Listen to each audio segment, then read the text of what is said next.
मीठे बच्चे, सबसे मीठा अक्षर बाबा है। तुम्हारे मुख से सदा बाबा बाबा निकलता रहे। सबको शिव बाबा का परिचय देते रहो। प्रश्न है, सतयुग में कोई मनुष्य तो क्या जानवर भी रोगी नहीं होते हैं, क्यों? उत्तर है, क्योंकि संगमयुग पर बाबा सभी आत्माओं का और बेहद सृष्टि का ऐसा ऑपरेशन कर देते हैं जो रोग का नाम निशान भी नहीं रहता है। बाप है अविनाशी सर्जन। अभी जो सारी सृष्टि रोगी है, इस सृष्टि में फिर दुख का नाम निशान नहीं होगा। यहाँ के दुखों से बचने के लिए बहुत बहुत बहादुर बनना है। गीत तुम्हें पाके हमने जहाँ पा लिया। ओम शांति। डबल भी कह सकते हैं, डबल ओम शांति। आत्मा का परिचय, आत्मा अपना परिचय दे रही है। मैं आत्मा शांत स्वरूप हूँ। हमारा निवास स्थान शांति धाम में है और बाबा की हम संतान हैं। सब आत्माएं ओम कहती हैं। वहां हम सब भाई भाई भाई हैं और यहाँ भाई बहन बनते हैं। अब भाई बहन से नाता शुरू होता है। बाप समझाते, हमारे सब बच्चे हैं। ब्रह्मा की भी तुम संतान हो, इसलिए भाई बहन ठहरे। तुम्हारा और कोई संबंध नहीं है। प्रजापिता की संतान ब्रह्मा कुमार कुमारी है। पुरानी दुनिया को चेंज करने का इस समय ही आते हैं। शिव बाबा इस सृष्टि पर आते हैं। बाबा कह रहे यही वो समय है जो इस पुरानी दुनिया को बाबा परिवर्तन करता है। अब इसमें परिवर्तन आरंभ होता है हम सभी के श्रेष्ठ स्मृतियों के साथ। तो पहली स्मृति बाबा ने सभी को दी कि अपने को आत्मा समझो और अपने आप को भी अपना परिचय दो कि मैं आत्मा शांत स्वरूप हूँ। मेरा निवास स्थान शांति धाम है और मैं शिव बाबा की संतान हूँ। तो ये परिचय हम अपने आप को स्मृति में दिलाए। बाबा हम बच्चों को ये जानकारी देते हुए कह रहे हैं कि अगर हम अपने आप को आत्मा समझते हो, ये सत्य को अनुभव करते हो, तो सब परमात्मा के बच्चे हैं। तो शिव बाबा के बच्चे हैं तो आपस में भाई भाई हो गए। फिर शिव बाबा इस साकार ब्रह्मा के रूप तन में आते हैं और ब्रह्मा तन के द्वारा हम बच्चों को बच्चे बच्चे कहते हैं। उसके मुख के द्वारा हमें संबोधित करते हैं। तो जैसे ब्रह्मा के द्वारा हमें अपना गोद का बच्चा बनाया, एडॉप्ट किया, तो फिर रिश्ता शुरू हुआ। बाबा कहते भाई और बहन का। तो जैसे यहाँ से शुरुआत हुई है, इसमें कोई और संबंध नहीं है। बाबा कहते तुम बच्चों का संगम में भाई बहन का यही एक संबंध है। बाकी सारे संबंध तो विस्तार में फिर सतयुग में शुरू होंगे, लेकिन यहाँ संगम पर तो हम माता पिता के साथ बैठे हैं। शिव बाबा भी है तो ब्रह्मा बाप अलौकिक पिता भी है। बाप ब्रह्मा द्वारा ही नई सृष्टि रचते हैं। ब्रह्मा से भी संबंध है ना। युक्ति भी कितनी अच्छी है। बाबा करे ये ब्रह्मा के द्वारा सृष्टि का रचने का कार्य आरंभ हो गया है। तो इसमें ब्रह्मा के द्वारा ही तुम बच्चों को ये सब कुछ, सब ज्ञान या समझ जो भी है वो मिल रही है। तो इस समय पर ब्रह्मा से संबंध जुटा है, जो वो हमारा पिता कहलाता है। प्रजापिता कहेंगे उसको, माना सभी का ही पिता हो गया। सब ब्रह्मा कुमार कुमारी है। अपने को आत्मा समझ बाप को याद करना है और अपने को भाई बहन समझना है। क्रिमिनल आय नहीं रहने चाहिए। यहाँ तो कुमार कुमारी जैसे बड़े बड़े होते जाते हैं तो आंखें क्रिमिनल बनती जाती हैं, फिर क्रिमिनल एक्ट कर लेते हैं। क्रिमिनल एक्ट होती है रावण राज्य में, सत्युग में क्रिमिनल एक्ट होती नहीं है। क्रिमिनल अक्षर ही नहीं होता है, यहाँ तो क्रिमिनल एक्ट बहुत है। उनके लिए फिर कोर्ट आदि भी है, वहां कोर्ट आदि होती नहीं है। बंडर है ना, न जेल न पुलिस न चोर। बाबा कह रहे वहां पर ये कोई भी नहीं होंगे, तो वो दुनिया ही निराली हो। जिस दुनिया में हमें जाना है उस दुनिया के लिए बाबा हमें तैयार कर रहे हैं। तो बाबा स्मृति दिला रहे हैं कि यहाँ आप सभी को बाबा ने याद दिलाए कि आप ब्रह्मा के संकल्पों से रचवी रचना बना ब्रह्मा कुमार और कुमारी है। अब सब माता पिता और भाई बहन, बस इतना ही छोटा सा परिवार है। भले विश्व बहुत बड़ा है, लेकिन विश्व में सभी हमारे भाई बहन कहलाएंगे, क्योंकि ब्रह्मा की रचना होगी। सबका माता पिता एक ही है। तो इस स्मृति के आधार से अब बाबा कहते बच्चे तुमको इस सृष्टि पर पार्ट प्ले करना है, तो तुम्हारी आंखें कभी क्रिमिनल नहीं हो सकती है। अब भाई भाई की दृष्टि आत्मिक स्वरूप में और व्यक्त स्वरूप में बाबा करें भाई बहन की स्मृति, यही तुम बच्चों की क्रिमिनल आय को सिविल आय बना सकती है। तो ये समय दुख की बातें बाबा करें, ये जेल पुलिस और सभी क्या है, दुख की बातें हैं जो यहाँ हो रही है। इसलिए बच्चों को समझाया गया है ये तो खेले सुख और दुख का, हार और जीत का, इनको भी तुम ही समझते हो। गाया हुआ है माया से हारे हार, माया पर जीत बाप आकर आधा कल्प के लिए पहनाते हैं, फिर आधा कल्प हारना पड़ता है। ये कोई नई बात नहीं है, क्योंकि ये बात सृष्टि चक्र में नोंदी हुई है और वह चक्र चलता रहता है। और इसलिए बाबा कहते बच्चे ये कोई नई बात नहीं है। आप बच्चों ने माया से हारे हार भी की, तो माया से जीत भी पाते हो। ये तो साधारण पाई पैसे का खेल है। फिर तुम मुझे याद करते हो तो अपना राज्य भाग्य आधा कल्प के लिए लेते हो। रावण राज्य में मुझे भूल जाते हो। रावण दुश्मन है, उनको हर वर्ष भारतवासी ही चलाते हैं। जिस देश में बहुत भारतवासी होंगे वहां भी चलाते होंगे।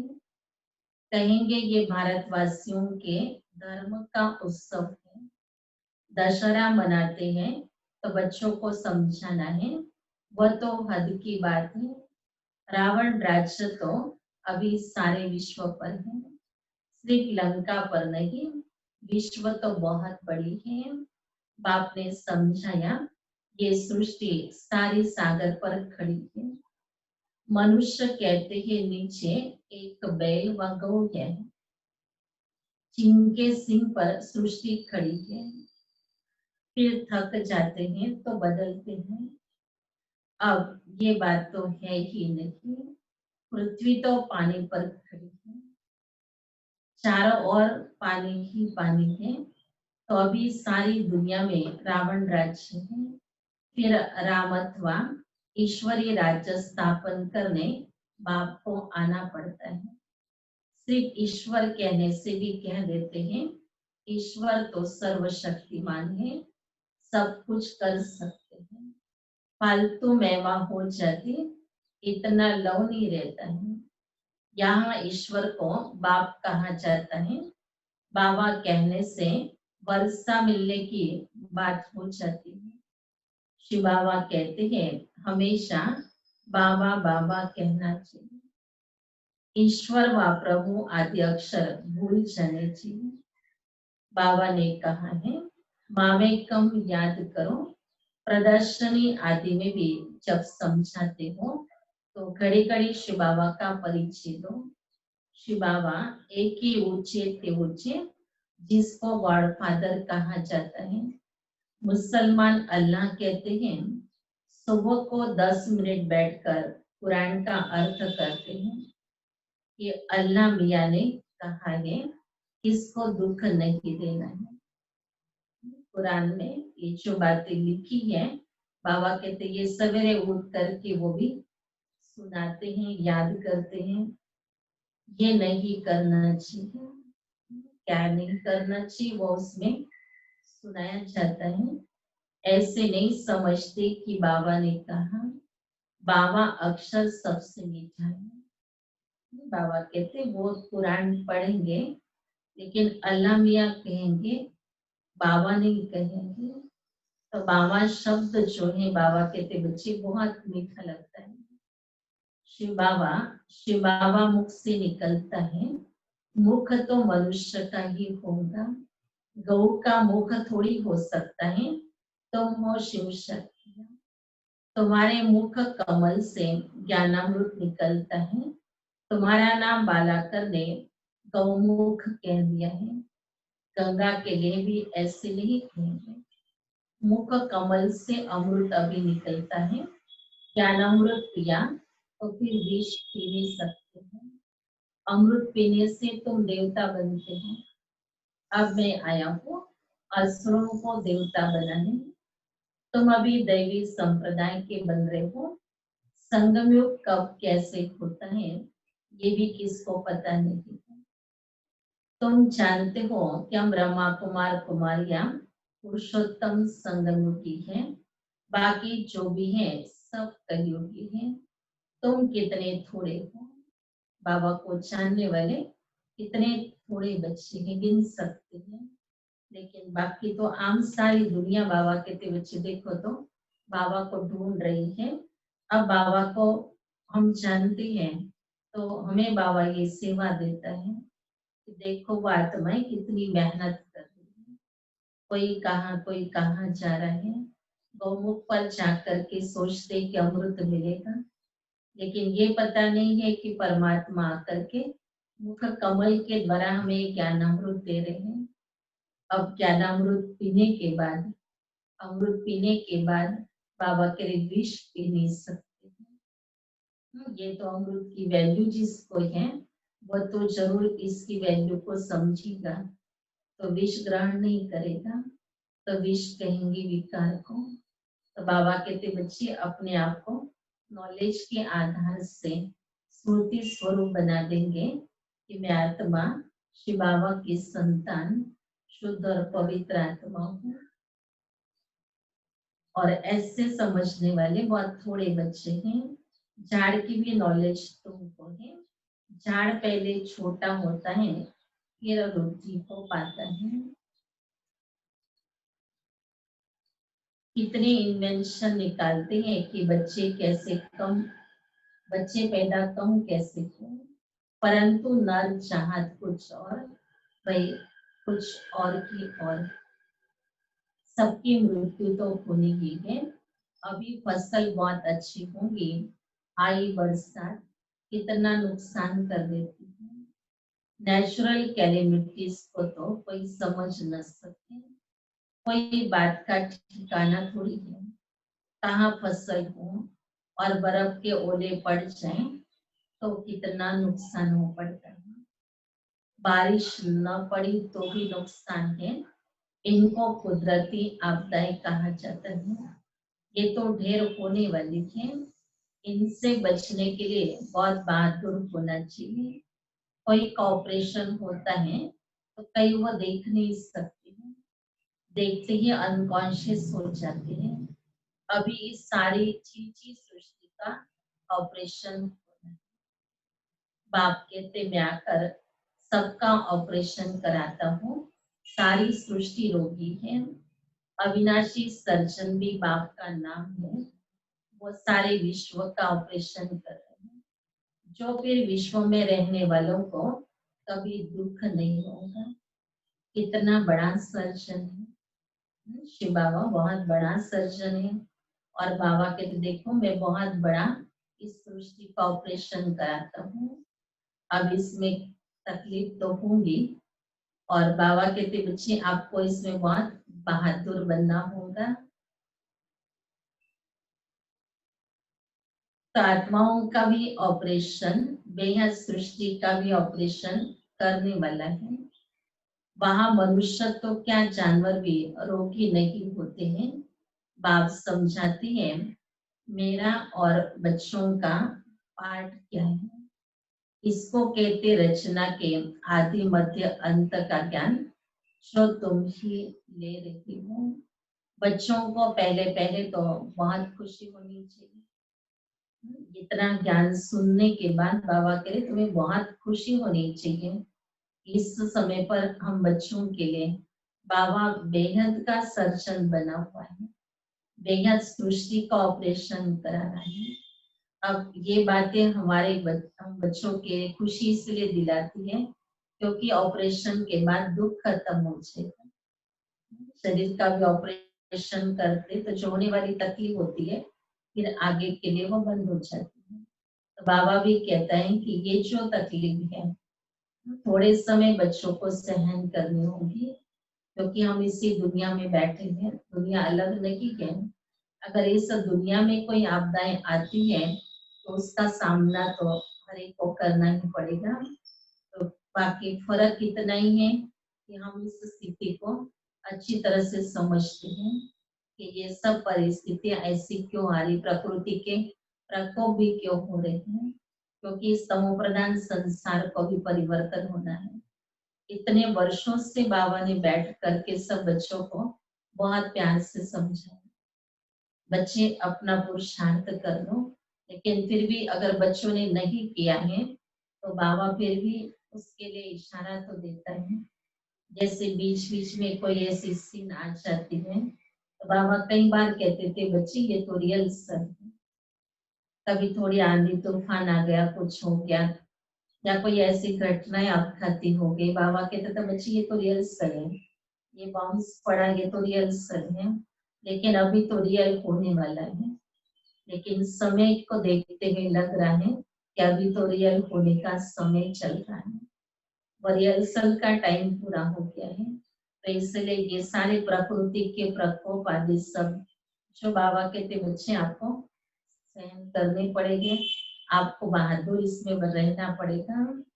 क्योंकि बाबा के महावाक्यों में बाबा ने कहा हुआ है कि बच्चे ऐसा भी तो समय आएगा ना कि पानी का एक बूंद भी नहीं मिलेगा। तो इतना ही नहीं, लेकिन पानी के आधार से जो सब कार्य चल रहा है वो भी नहीं मिलेगा। तो तभी सच्ची परीक्षा होगी।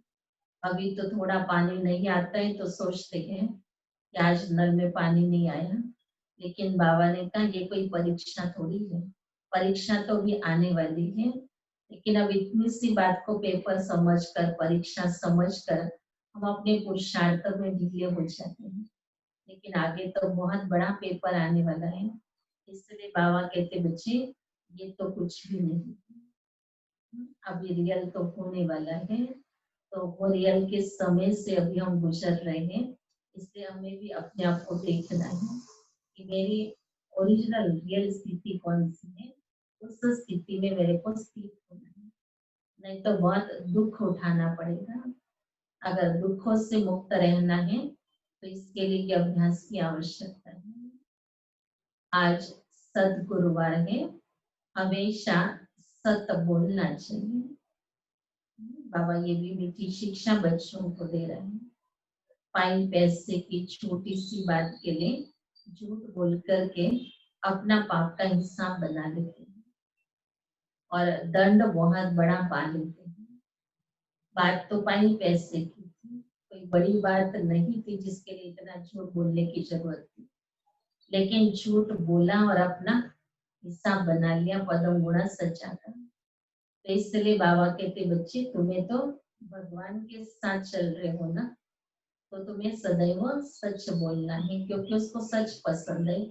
वो खुद ही सत्य है।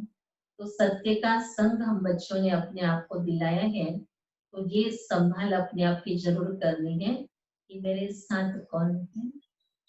मेरे साथ जो है उसको जरा भी झूठ पसंद नहीं। अगर कोई व्यक्ति ऐसा हो परिवार के अंदर, तो वो बार बार यही कहता है कि मुझे झूठ पसंद नहीं है। कोई झूठ बोलता है तो मुझे बहुत गुस्सा आता है। अब हम देखते हैं कि एक व्यक्ति को झूठ पसंद नहीं आता है, तो समझते हैं कि अच्छा इसको क्रोध नहीं दिलाना है। अगर झूठ बोलेंगे तो इसको तो बहुत गुस्सा आ जाएगा, तो इससे तो सच बता दो तो ये खुश हो जाए, अपना बिगड़ा हुआ काम भी सुधर जाएगा। तो जैसे उस व्यक्ति से हम उसी प्रकार से व्यवहार करते हैं, उसकी पसंदी नापसंदी को समझते हैं।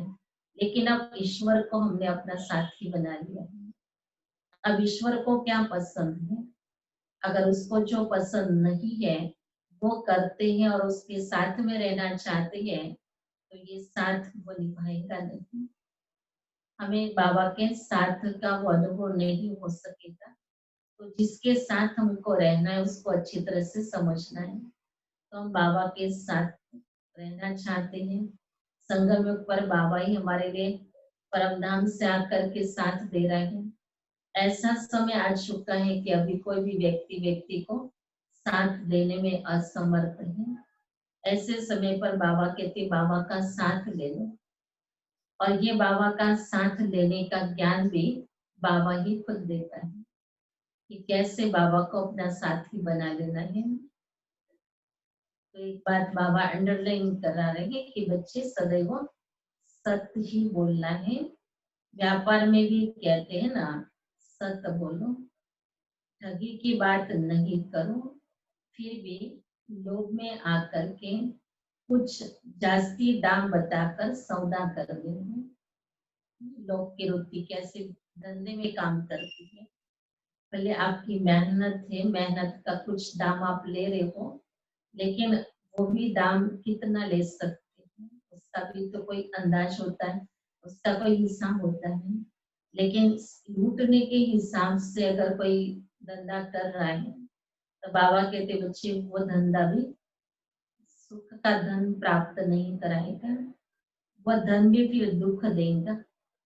इसलिए बच्चों को बाबा कह रहे धंधा तो भले करो, अपनी मेहनत का भले कमाओ, लेकिन लूटो नहीं। तो ये भी बाबा देखता है कि दुनिया में क्या क्या चल रहा है। सच तो कभी कोई बोलते नहीं है, झूठी झूठ बोलते हैं, इसलिए सत्य को याद करते हैं। कहते हैं ना सत्य नाम संग है।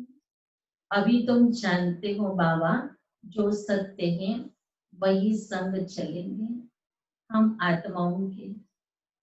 अब बाबा कहते बच्चे समझ गए हैं, जानते भी हैं कि बाबा ही सत्य है और वही हमारे संग चलेंगे। अभी सत्य के साथ तुम आत्माओं का संग हुआ है, तो तुम ही साथ जाएंगे।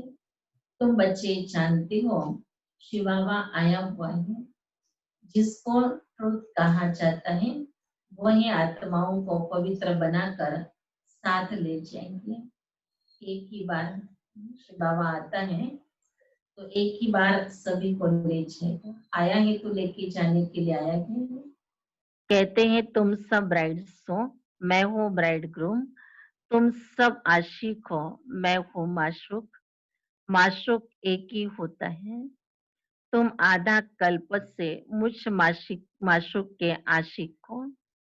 अभी मैं आया हूँ, सब भक्तियां हैं। भक्तों की रक्षा करने वाला है भगवान। आत्मा भक्ति करती है शरीर के साथ। सतयुग त्रेता में भक्ति होती नहीं है। भक्ति का फल सतयुग में भोगते हो, जो बच्चों को दे रहे हैं। वो तुम्हारा माशूक है जो तुमको साथ ले जाएगा। शिव बाबा हमारा माशूक है, तो उस माशूक के साथ हम जाएंगे। तो वो लेने के लिए आए हैं। फिर तुम अपने पुरुषार्थ अनुसार जाकर राज्य भाग्य लेंगे। ये कहाँ भी लिखा नहीं है। कहते शंकर ने पार्वती को अमर कथा सुनाई, तुम सब हो पार्वतियां। ये स्वमान अपने आप को अनुभव कराना। वैसे भी देवियों का समय चल रहा है, पार्वती को माँ देवी भी कहते हैं। तो बाबा कहते हैं कि बच्चे तुम सब पार्वतियां हो जो अमर कथा सुन रही है। मैं हूँ कथा सुनाने वाला अमरनाथ। अमरनाथ एक को ही कहा जाता है, ऊंचे ते ऊंचे बाप। उनको तो अपनी देह नहीं है। कहते हैं मैं अमरनाथ तुम बच्चों को अमर कथा सुनाता हूँ। शंकर पार्वती यहाँ कहाँ से आए? वो तो है ही सूक्ष्म वतन में, जहाँ सूर्य चांद की रोशनी नहीं पड़ती है। सत्य बाप अभी तुमको सत्य कथा सुनाते हैं। शिव बाबा हम बच्चों को सत्य कथा सुना रहे हैं। सुनाने वाला भी सत्य है, क्योंकि दुनिया में तो सब देहधारी सुनाते हैं और यहाँ हमें निराकार शिव बाबा सुनाते हैं।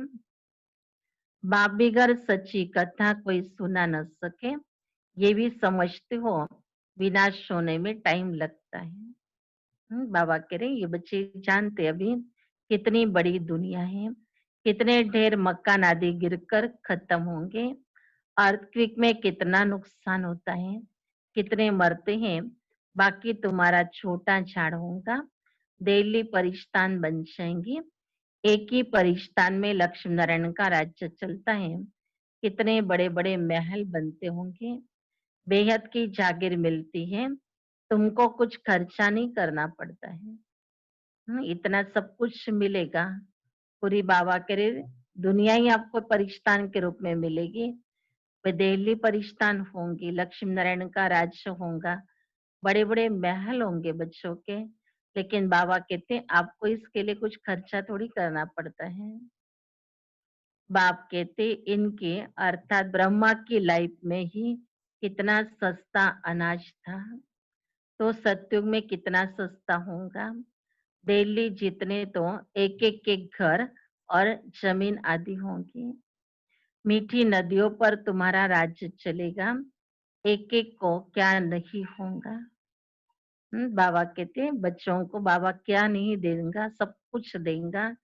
अब अंदाज लगा लो। बाबा कहते हैं कि दिल्ली कितनी बड़ी सिटी है, अब उतना एक एक का महल होगा और उस महल में सारी सुख सुविधाएं होंगी। अब बाबा कहते बच्चे देखो तुम बच्चे समझ सकते हो कि तुम्हें एक एक को बाबा क्या नहीं दे रहे हैं। सदा अन्न मिलता रहेगा। वहां के फल फूल भी देखते हो कितने बड़े बड़े होते हैं। बाबा ने साक्षात्कार में भी बहुतों को दिखाया है। तो वहां का जो फल होता है वो यहाँ के फलों से बड़े होते हैं। तुम शुभ रस पी कर आते हो, कहते थे वहां माली है। अब माली तो जरूर वैकुंठ में अथवा नदी किनारे पर होगा। वहां कितने थोड़े होंगे। अब बुद्धि चलानी है कि वहां कितने थोड़े होंगे, संगम पर कितने थोड़े बच्चे हैं, वही तो ट्रांसफर होने वाले हैं। तो उसमें भी नंबर वार है संगम युग में भी। आसमान धरती आदि सबके मालिक तुम रहते हो। और भी कितनी खुशी बाबा दिला रहे हैं कि बच्चे वहां सतयुग के अंदर आसमान धरती सबके तुम मालिक होंगे। यहाँ तो आसमान में भी कहेंगे ना कि हमारे आसमान में आपका विमान क्यों आया, आपके धरती में आपकी ये क्यों आई, आप इस धरती पर कैसे पहुंचे, आपके हमारे पानी में आप कैसे पहुंचे। तो यहाँ सागर भी बंटवारा है, आसमान का भी बंटवारा है, धरती का तो है ही बंटवारा। लेकिन उस दुनिया के अंदर ऐसे बाबा कहते नहीं होगा, आप बच्चे सबके मालिक होंगे। गीत भी बच्चों ने सुना, ऐसे ऐसे गीत 6-8 है जो सुनने से ही खुशी का पारा चढ़ जाता है। देखो अवस्था में कुछ गड़बड़ है तो गीत बचा लो। बाबा जी युक्ति बता रहे कि सोचो आज मन ठीक नहीं है, अब मन को ठीक करना है। मन में बहुत तूफान चल रहे हैं, अब कैसे ठीक करे। उसको बोलो कि तुम ये नहीं सोचो तो मानता नहीं है। तो बाबा कहते बच्चे अच्छा कोई अच्छा गीत सुन लो, गीत सुनते सुनते गीत के अर्थ में चले जाओ तो मन अपने आप ही बदल जाएगा ना। संगीत भी मन को परिवर्तन करता है। तो ये है खुशी के गीत। बाबा कहते बच्चे अच्छे अच्छे गीत है खुशियां दिलाने वाले, तुम तो अर्थ भी जानते हो। आज का गीत था ना, तुम्हें पाके के हमने जहां पा लिया। तो बाबा कहते ये खुशी का गीत है ना, सुनेंगे तो मन खुश हो जाएगा। बाबा बहुत युक्तियां बतलाते हैं अपने को हर्षित मुख बनाने की। बाबा को लिखते, बाबा इतनी खुशी नहीं रहती है। अब बच्चे अपने बात सुना रहे बाबा को कि आप तो हमें खुशियों के भंडार दे रहे हैं, लेकिन फिर भी हम खुश नहीं हैं। तो खुश न होने का कारण माया के तूफान आते हैं। खुशी इसीलिए नहीं है क्योंकि बाबा कह रहे माया के तूफान आते ना, तो वो खुशी गुम करा देती है। अरे माया के तूफान आए, तुम बाजा बजा लो। बाबा कहता बच्चे खुशी मना लो कि अच्छा माया का तूफान आ गया है, क्योंकि तूफान नहीं आएगा तो हम पास कैसे होंगे। खुशी के लिए बड़े बड़े मंदिरों में भी फाटक पर बाजा बजता रहता है। बॉम्बे में माधव बाग में लक्ष्मी नारायण के मंदिर के फाटक पर भी बाजा बजता रहता है। तुमको कहते ये फिल्मी रिकॉर्ड क्यों बजाते हैं? बाबा कहते ये गीत जब बजता है तो कईयों को बाद में प्रश्न उठने लगे कि ये बाबा फिल्म के गीत क्यों बजाता है। उनको क्या पता है कि ड्रामा अनुसार काम में आने की चीज है। इनका अर्थ तो तुम बच्चे समझते हो, ये सुनने से भी खुशी में आ जाएंगे। बाबा कहते उनको मालूम नहीं ना गीत ये कैसे बने हैं। श्री बाबा कई बार कहता है कि बच्चे बाबा ने गीत बनवाए हैं, ऐसे अच्छे अच्छे गीत उनसे बनवाए हैं। वो भी खुद भी जानते हैं कि ऐसा गीत बना, पता नहीं ये किसने बनवाया हमारे से, हम तो इतना बना भी नहीं सकते थे। तो बाबा ने बहुत अच्छे अच्छे गीत भी पहले से ही तैयार रखे हैं, जो बाबा कहता बच्चों के लिए उस पर से बच्चों को समझाना, बच्चों को बहलाना, बच्चों को ज्ञानामृत पिलाना इजी हो जाता है। इनका अर्थ तुम बच्चे समझते हो, ये सुनने से भी खुशी आ जाएगी। परंतु बच्चे भूल जाते हैं घर में किसको गमी होती है तो भी गीत सुनकर बड़े खुश होंगे। बाबा कह रहे घर में भी देखो किसको गम है तो अच्छे अच्छे गीत बजा दो। नहीं तो गम वाला घर में कोई बैठा हो तो मजा नहीं आता है। किसी का चेहरा दुखी है और आप घर में बैठो, न खाने के लिए मजा आएगा न सोने के लिए मजा आएगा, साथ रहने का भी मजा नहीं आएगा। तो बाबा कहते अच्छे अच्छे गीत सुनो, आपका भी मन बहलेगा, उनका भी मन ठीक हो जाए। ये बहुत वैल्यूबल चीज है। कोई के घर में झगड़ा चलता है, बोलो भगवान वाच काम महाशत्रु है। बाबा को पता है कि ये लड़ाई झगड़े भी किस कारण होते हैं। ज्ञान तो वैसे सभी को बहुत अच्छा लगता है, लेकिन ज्ञान में बाबा ने जो बातें हमें सुनाई है, जो हमारे लिए ईश्वरीय नियम कहलाता है, उस नियमों को सुनने के बाद फिर झगड़े शुरू करते हैं। लेकिन बाबा कहते जो स्कूल का होगा वो आएगा, स्कूल का नहीं है तो झगड़ा करेगा चला जाएगा।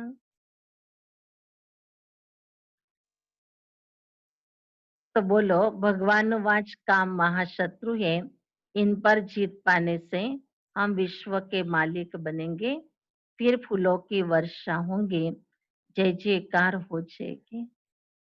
कितनी अच्छी सीन होंगी। बाबा कहते हैं आप बच्चे जब इन विकारों पर जीत पाते हो तो विश्व के मालिक बनेंगे, और विश्व का मालिक बनने के बाद बाबा के आपके ऊपर फूलों की वर्षा होंगी और अभी जय जयकार भी होंगी। अभी भी बाबा कहते बच्चे तुमको देख करके लोग खुश होते हैं, आगे चल के तो अगर इष्ट देव और इष्ट देवियों के रूप में देखेंगे तो उनकी तो भक्ति की प्यास बुझ जाएगी। तो बाबा कहते आगे चल के क्या होता है वो अभी आप देखना, अंत तक बाबा का बन के रहना तो बहुत कुछ जानने के लिए मिलेगा। भगवान की लीला, प्रभु की लीलाओं को देख सकते हैं।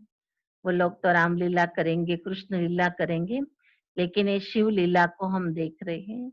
शिव बाबा आकर के कैसी सृष्टि स्थापन करता है। इसलिए ब्रह्मा बाप ने शिव बाबा को कहा ना कि सब कुछ आपने करके अपने आप को छिपा देते हो। हाँ, कि शिव बाबा आके सब करवा लेता है। मुरली भी चला लेता है, बच्चों को डायरेक्शन देता है, सब कुछ सेवाएं कराता है, लेकिन खुद छिप जाता है और बच्चों को आगे रखता है। तो बाबा कहते कि बच्चे देखो, एक समय तुम बच्चे भी अपने आप को प्रत्यक्ष करोगे, फिर तुम्हारे द्वारा भी जय जयकार हो जाएगी, सोने के फूल बरसेंगे। इतने लोग खुश हो जाएगी कि सोने के फूल भी बरसाएंगे। तुम अभी कांटे से सोने के फूल बन रहे हो, फिर तुम्हारा अवतरण होगा। फूल नहीं बरसते, लेकिन तुम फूल बनकर आते हो। मनुष्य समझते हैं सोने के फूल बरसते हैं। बाबा कहते उन्होंने समझ लिया कि स्थूल में ये सोने के फूल बरसेंगे। तो बाबा कहते ये नहीं बाबा कह रहा है, बाबा वो कह रहा है कि आप बच्चे बाबा के आने से बाबा के बने, और बाबा के बनने के बाद फिर अभी बाबा के ही श्रीमत पर चल रहे हो। तो उस श्रीमत पर चलने से जो सोने जैसी जीवन बन जाती है, तो उसके लिए कल्पना की है कि वो सोने के पुष्पों की वर्षा हो जाती है।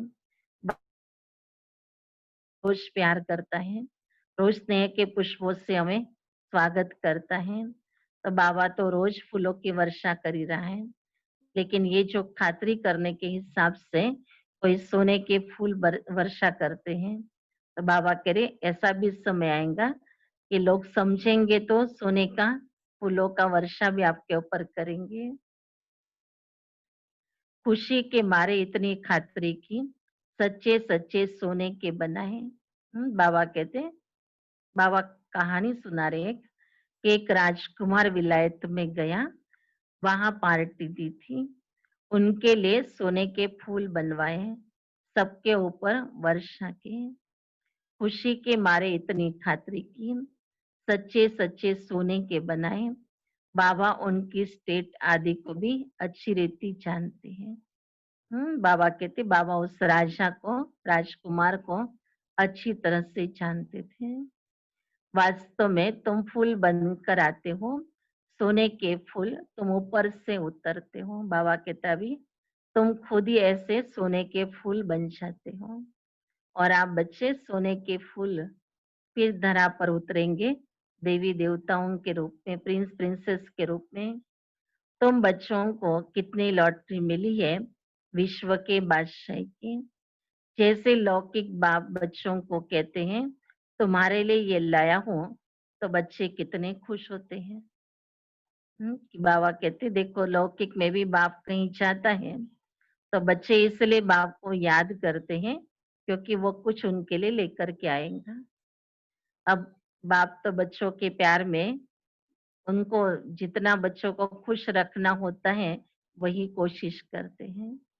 तो बाबा भी कह रहा है कि बच्चों के लिए यहाँ भी तो ये शिव बाबा बाप है हमारा ना, तो हमारी खुशियों के लिए बाबा कितनी मेहनत कर रहा है। बाबा भी कहते तुम्हारे लिए बहिश्त लाया हूँ। शिव बाबा भी हमारे पास आता है तो खाली हाथ नहीं आया, हमारे लिए बहिश्त लेकर के आता है।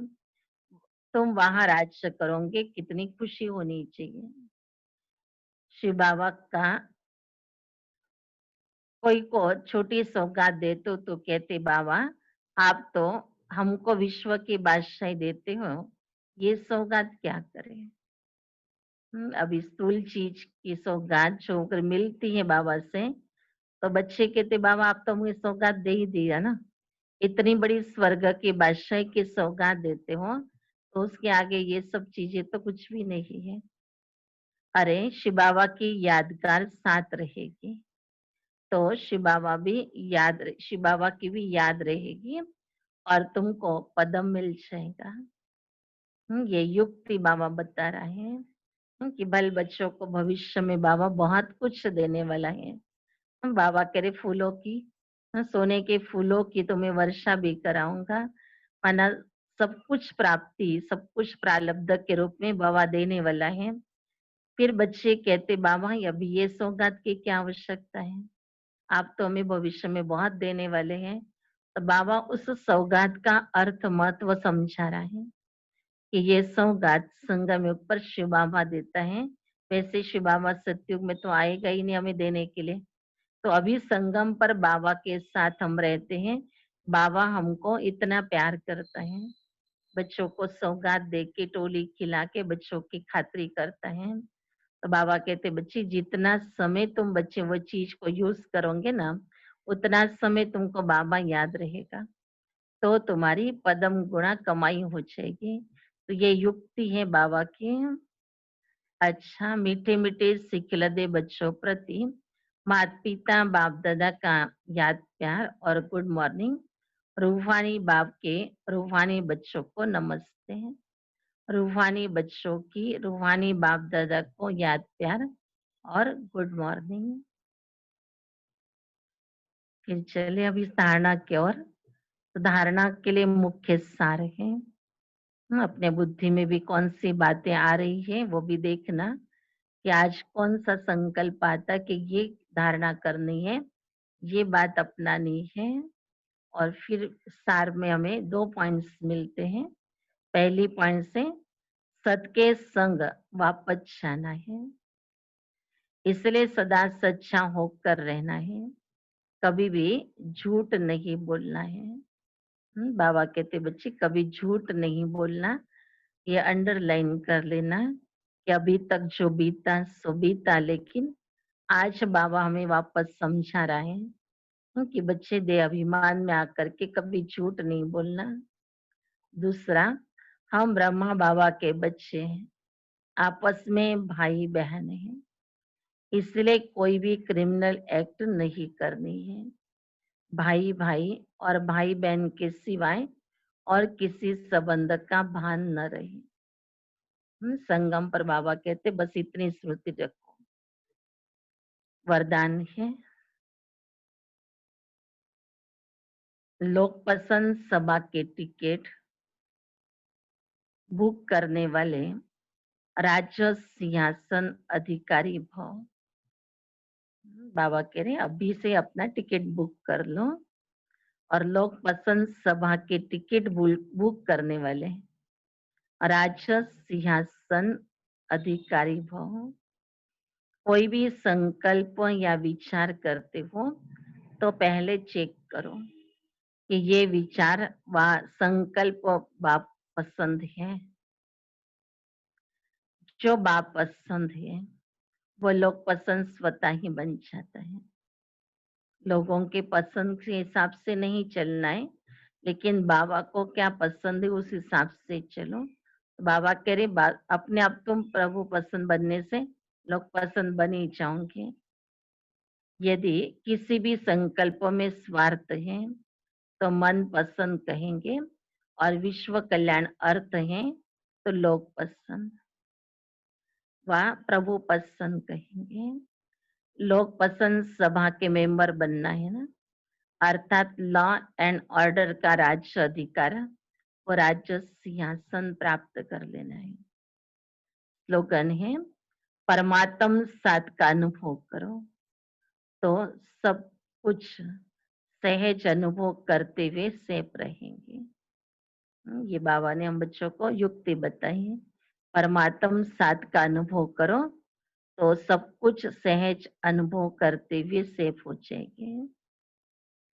ये थे बाबा के आज की हमारे लिए मीठी बातें शिक्षाएं। आज विशेष बाबा हमें याद दिला रहे हैं कि बच्चों को मुख से सदैव बाबा बाबा ही निकालना है। बाबा शब्द बहुत मीठा है, जीवन भी मीठी बन जाती है बाबा शब्द से। तो इसी धुन में सारा समय रहना है। बस मेरा बाबा मुझे बहुत प्यार करता है, मेरा बाबा मुझे सारे खजानों का मालिक बना रहा है। ऐसे बाबा से बहुत मीठी बातें करते हुए अपने जीवन को मिठास से भर देना है। तो बाबा कहते सबको तुम्हें ऐसे मीठे बाबा का परिचय भी देना है। ओम शांति।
पंछी उड़ो आतम वतन में, पहनो फरिश्तों वाला चोला।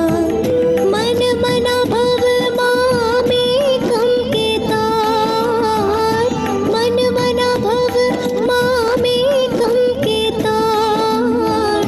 जोड़ लो करो शिव का दीदार, अपने वहाँ घर के आंगन में। मन पंछी उड़ो आतम वतन में।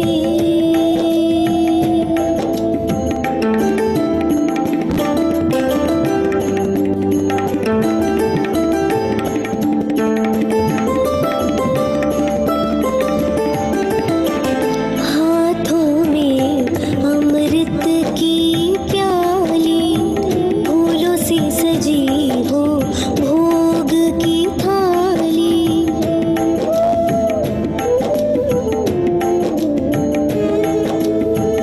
हाथों में अमृत की प्याली, फूलों से सजी हो भोग की थाली।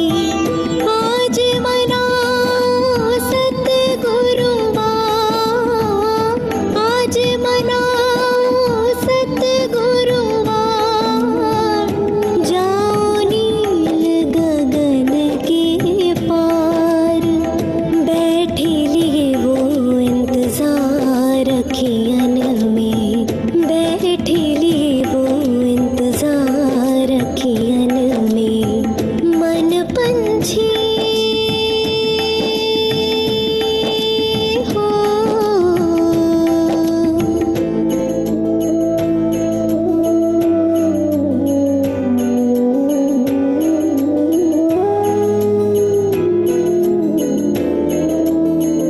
ब्रह्मा तन में शिव जी पधारे, सोए भाग जगाए हमारे।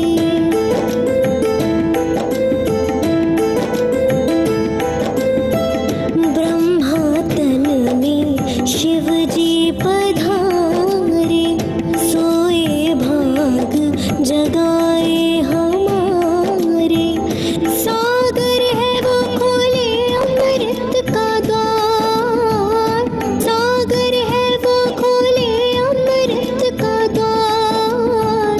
भर लाना वो सागर अपार, झपके न पलके उस क्षण मिलन में, झपके न पलके उस क्षण मिलन में। मन पंछी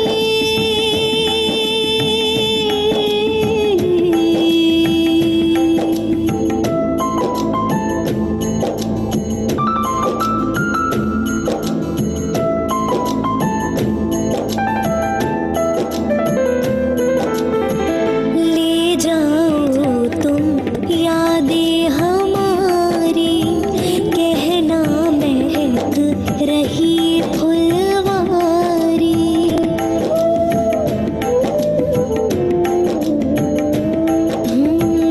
ले जाओ तुम यादें हमारी, कहना महक रही फुलवारी। बैठे हैं हम पल के बिछाए, बैठे हैं हम पल के बिछाए। दिल में रूहानी प्यार समाए, संगम के सुहाने सफर में, संगम के सुहाने सफर में। मन पंछी उड़ो आतम वतन में,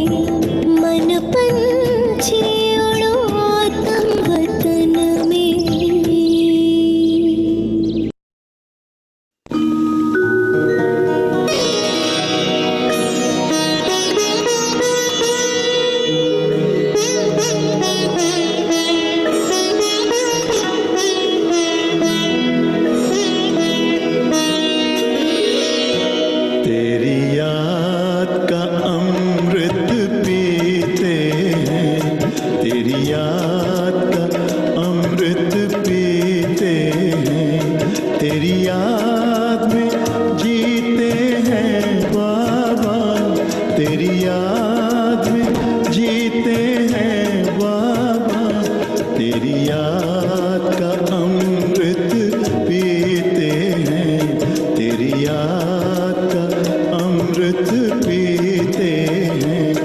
रहे याद सदा ही साथ तेरी, रहे याद सदा ही साथ तेरी।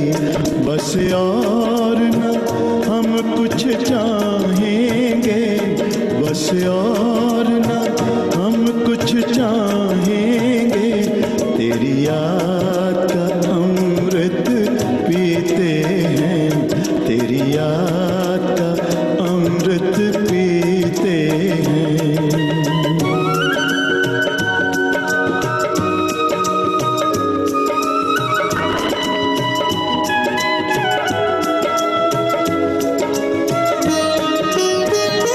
जो पल बीते तेरी यादों में, जो पल बीते तेरी यादों में, वो पल अविनाशी होते हैं, वो पल अविनाशी होते हैं।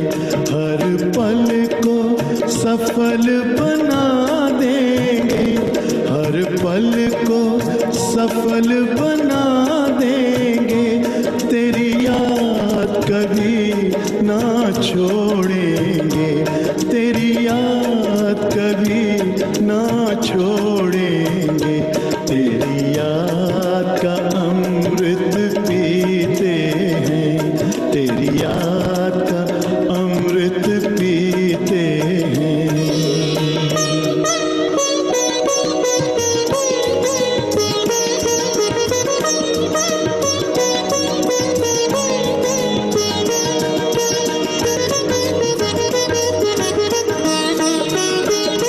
यूं ही आप रहो संग संग बाबा, यूं ही आप रहो संग संग बाबा। इस दुनिया के सुख पाने क्या, इस दुनिया के सुख पाने क्या, लहराते रहे तेरी यादों में, लहराते रहे तेरी यादों में, उन यादों में खो जाएंगे, उन यादों में खो जाएंगे। तेरी याद का अमृत पीते हैं, तेरी याद का अमृत पीते हैं। तेरी याद में जीते हैं बाबा, तेरी याद में जीते हैं बाबा, तेरी याद का अमृत पीते हैं, तेरी याद का अमृत पीते हैं। रहे याद सदा ही साथ तेरी, रहे याद सदा ही साथ तेरी। बस और न हम कुछ चाहेंगे, बस और न हम कुछ चाहेंगे, तेरी याद का